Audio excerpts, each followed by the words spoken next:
Halo semuanya, jumpa di channel saya. Pada video ini saya akan bahas yakni dengan judul faktor-faktor kemungkinan yang bisa menyebabkan laptop atau komputer kalian mengalami boot loop. Nah, buat teman-teman, boot loop itu sering ya dialami oleh kalian ya mungkin ya, walaupun kasusnya jarang, tapi banyakkan orang-orang sering banget mengalami yang apa namanya laptopnya atau PC-nya itu mengalami boot loop.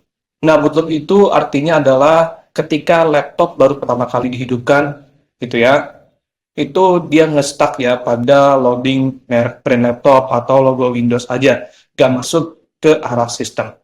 Nah, jadi kemungkinan nih, ya, kalau menurut saya ada berbagai faktor-faktor yang perlu wajib kalian ketahui, ya, kemungkinan bisa yang menyebabkan atau kalian tuh mengalami boot loop ya.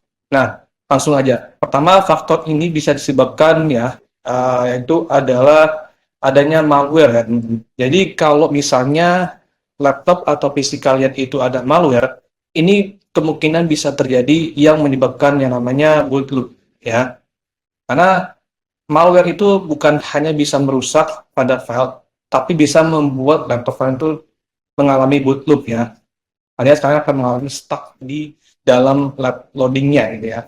Jadi kemungkinan faktor yang pertama ini bisa menjadi penyebabnya yaitu adanya malware ya. Nah, kedua adalah kemungkinan ya faktor kedua ini bisa terjadi diakibatkan adanya program-program yang tidak kompatibel ataupun terlalu banyak ya. Jadi misalnya kalau teman-teman mengalami boot loop, nah ini bisa jadi penyebabnya adalah adanya kemungkinan di dalam software ya, entah itu ada program yang tidak kompatibel atau misalnya ada program yang terlalu banyak ya yang kalian install pada PC maupun laptop ya, sehingga menyebabkan ketidakstabilan ya pada laptop kalian, PC kalian.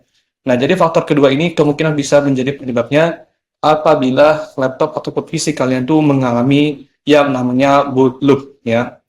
Nah, itu yang kedua.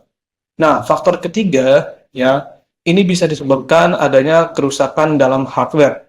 Misalnya seperti prosesor atau mungkin ada hard disk yang tidak stabil dan rusak ya. Jadi faktor ketiga ini selain kita bahas di software ya, faktor ketiga ini bisa jadi di dalam hardware ya. Misalnya mungkin karena faktor kerusakan dan hard disk atau misalnya faktor prosesor ya. Ini bisa menjadi penyebabnya teman-teman. Walaupun sebenarnya tergantung ya kasus boot loop, tapi bisa jadi kalau menurut saya pribadi bisa jadi penyebab dari faktor boot loop ini adanya kerusakan dalam hardware ya. Seperti yang saya sebutkan tadi, entah mungkin karena adanya kerusakan hard disk atau mungkin ada kerusakan dalam prosesor dan lain sebagainya ya. Nah, jadi faktor ketiga ini bisa menjadi penyebabnya teman-teman ya, kemungkinan menurut saya ya. Nah, teman-teman nanya kira-kira gimana sih Bang gitu ya cara mengatasi solusinya ya. Nah, untuk mengatasi solusinya bisa ya, berbagai hal teman-teman ya. Yang pertama, teman-teman bisa install ulang, coba install ulang dulu Windows-nya ya dari awal hingga akhir ya.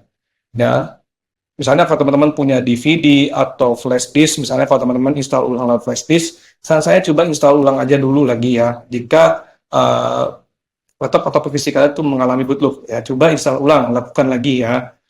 Nah, kedua adalah coba teman-teman hilangkan malware dan virus menggunakan program anti malware atau antivirus ya untuk bisa mengatasi solusinya ya.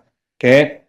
Nah, yang ketiga, untuk cara mengatasinya bisa kalian lakukan yakni selain tadi misalnya install ulang, melakukan scanning dengan antivirus maupun anti malware, teman-teman coba yang namanya hapus berbagai program-program yang tidak kompatibel ya. Karena kalau kebanyakan program baik pada laptop maupun PC itu sebenarnya kurang bagus teman-teman ya. Karena selain bisa memenuhi memori teman-teman ya, itu bisa membuat laptop kalian tuh boot loop atau mengalami kasus yang namanya stuck pada loadingnya gitu ya. Nah, namun apabila ketiga solusi yang saya berikan ini tidak bisa, coba teman-teman saran saya ganti misalnya prosesor ya, perbaiki prosesor kalian atau misalnya teman-teman bisa ganti hard disk baru ya untuk bisa mengatasi masalah ini.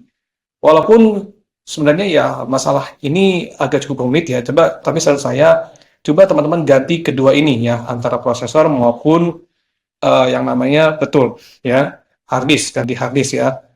Nah, ini bisa saya yakin bisa mengatasi masalah tersebut ya. Oke. Baiklah, demikian mungkin saya bisa bahas ya terkait faktor-faktor penyebab kemungkinan ya yang bisa menyebabkan laptop kalian itu mengalami bootloop ya. Kurang lebih mohon maaf jika ada kesalahan, dan mungkin semoga apa yang saya sharing ini bisa bermanfaat buat teman-teman sekalian. Kalau teman-teman ada yang ingin ditanyakan, silakan ditanyakan di kolom komentar bawah ya.